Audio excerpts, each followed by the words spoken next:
Howdy guys, figured I'd do a video on my camper. I know it's this truck channel and videos that are supposed to be about trucks, but a lot of you truck guys have campers, want to buy campers.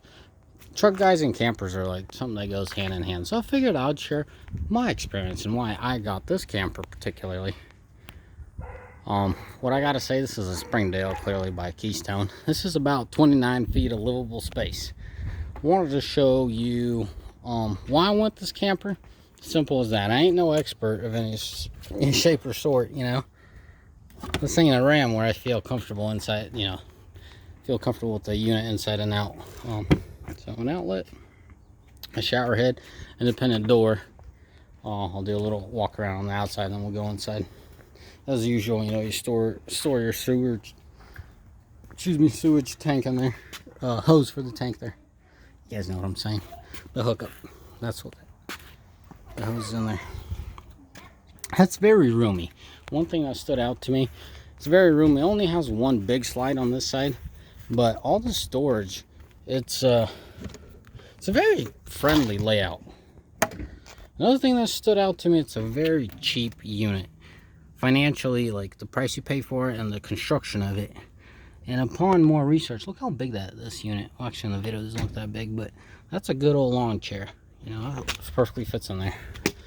One thing that stood out to me is how cheaply this unit's made. A couple tanks, a battery, all the shebang. But upon further inspection, I'm a stickler. I nitpick at every little thing. I was very baffled in a negative way how cheap everything is made.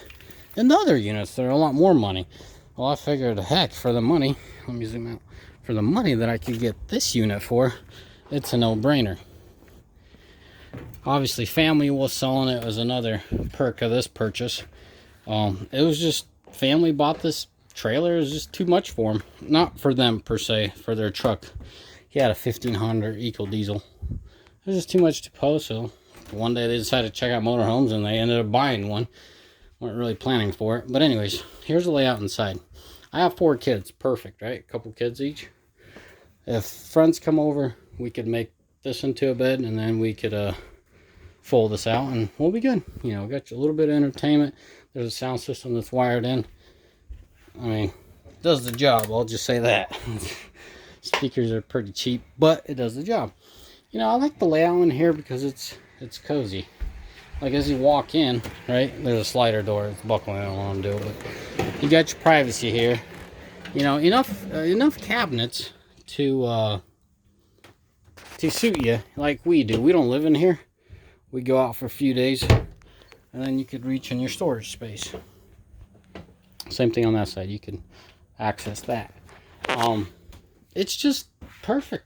It's a weekend getaway, and it's not a unit I would live in, or I'd be okay living in for long term. Some people like living campers for long term. But to go out for 3-4, to go out for a week, I'd be fine with this. It's very optimized. The space in here is very optimized. I think that's one of my favorite things about this camper is how the floor plan is. It's very optimized. Everything's used in the proper format and the proper portion. I mean, you talk about tanks. They're good size. They're well proportioned. 3-day, should I say a 3-day getaway? You know, 3 days, 2 nights. It's perfect. It gets on the full side. It gets fairly full, but it serves their needs. You know, you got your stuff here. Nice little, it's usable. That's what I'm talking about. They optimize everything usable. You know, this is usable. Everything in here is usable. You don't have any dead, killed space. You know, this stove works. Pretty impressed how well it works. The only questionable areas right here. Why did they not put a drawer or some kind of, why didn't they just keep it open? Maybe there's something back there that I don't know about. You know, this pantry.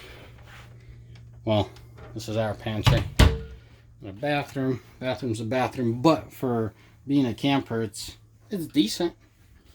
It's compact, but it's not overdone. I don't know if that makes sense. It's not like lopsided.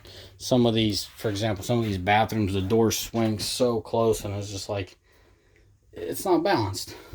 But yeah, I mean, that storage, this is all storable space. I'm not complaining. Oh, look at that, chips. So I'm not saying other campers aren't, But for the money, guys, for the money, this is a good buy. I don't think family will mind if I share. Pretty sure they don't. I ended up picking up this thing for $13,000. It's a 2018. Family that originally sold it is my brother-in-law. I think he took it camping 3 or 4 times. Then he sold it to my mother-in-law, her father-in-law, the parents. And parents said it was just too much camper for them. They got themselves a smaller one, and it went down the pipeline. To me, they're like, oh, you got a bunch of kids, you need a camper kind of deal. Hey, Rachel. So anyways, guys, I don't mean just be rambling on, but just sharing my experience. As I said, build quality is low, but then when I realized that they're all fairly cheaply, or should I say very cheaply made, I mean, compare a $50,000 unit to this is what I was doing, and I was just disgusted. For $50,000, you get a slightly better interior. No, I didn't go to the Airstream. Airstream of this size is probably well over $100,000 with the bean bunks. But, you know, for a budget camper, it just didn't make sense to me. On the exterior, the $50,000 camper was a better camper. On the interior, I couldn't really say that. And that's what really surprised me. So I said, this thing is fresh. It's going to last me for many years to come. So what's the fuss all about? I don't know. That's it, boys. As always, may the Lord bless you. And may all have a mighty fine day. Ciao. Bye.